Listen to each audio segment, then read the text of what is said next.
Yeah, he does. He makes it look terribly easy at times, and he's hard to, I think, bowl to, because he can access both sides of the ground.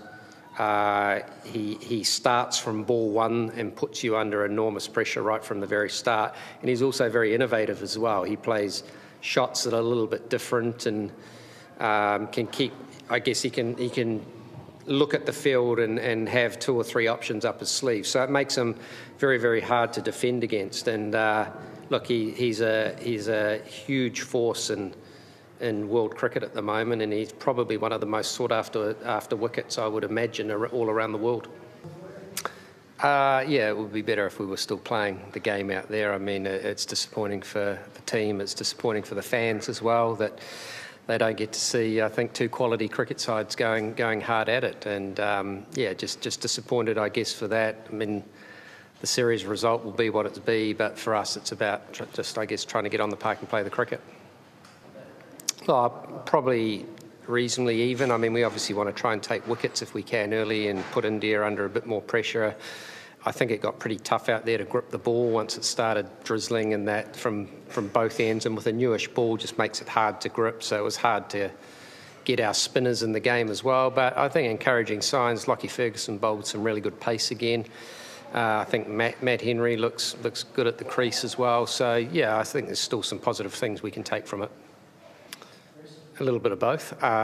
Traditionally, Hamilton will spin a wee bit more than Eden Park, and we looked at the wicket and just thought it was a touch soft, so perhaps it would grip and spin a wee bit. But I think the rain and drizzle put pay to that and probably just sped the wicket up a little bit as well. So it was, yeah, from our perspective there, it's pretty hard to gauge too much on that. But I mean, Michael has been part of our squad for a long time. We think he's a fantastic player. We like the look of the skills that he's got. I guess just sometimes it's hard fitting 13 into 11.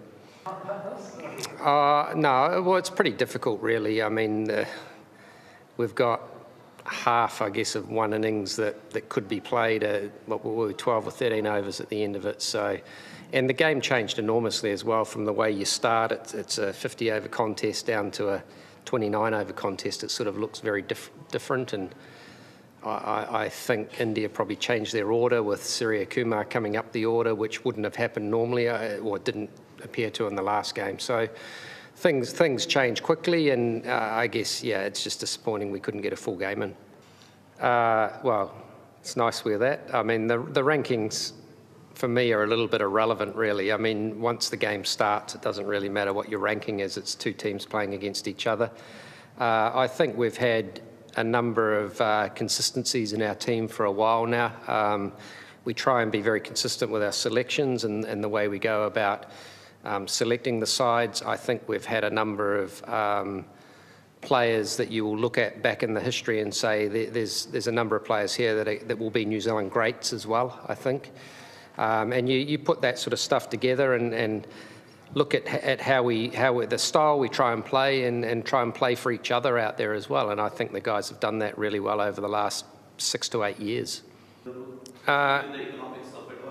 Yeah, very difficult in New Zealand because we haven't got any grounds to be able to do that. So I guess if there are grounds available, then it has to be considered. I think as a spectacle, though, we still consider cricket to be played as an outside game and played in the sun as much as we can. So I think you still want to be able to make that happen wherever possible. I think the key thing is you are honest with the player, and you can just hold your integrity and can be honest with them around where you see them being at any given time. And I know there's been a lot of chat around a number of players around the world in their T20 game, but in my opinion, many of the wickets we play on, it isn't just about a game of crash bash the whole time. There's still, and I think the World Cup in Australia actually showed that on a number of occasions. The batsmanship side of it still comes into it, and I think when in our T20 side we have a couple of players with Devon and Kane, you would probably put in that more batsmanship, crafting an innings type style as opposed to just going in there and crash bash from ball one. There's still a place for those players in my opinion. Look, I think you have to look at the resources within your group and then you work out what the game plan is around that. And some teams are going down that method of, I guess, of just considering boundary hitters the whole time. But I think we showed in a couple of games there that there's a different way of playing it as well. And I guess the team we selected out there is still what we considered to be the best 15 or the best 11, the best 15 that we had. And I think for us that's still the way that we were playing the game. That may change again. We have to keep addressing that. And you're right, we have to keep reviewing our style of play and making sure that we keep up with the play and we keep up with the trends of the game. But it's more than just batting in T20 cricket, it's also your bowlers. And I thought in that semi-final, Pakistan bowled exceedingly well at us. And we still had a score that potentially was defendable. We didn't start our best with the ball that game either.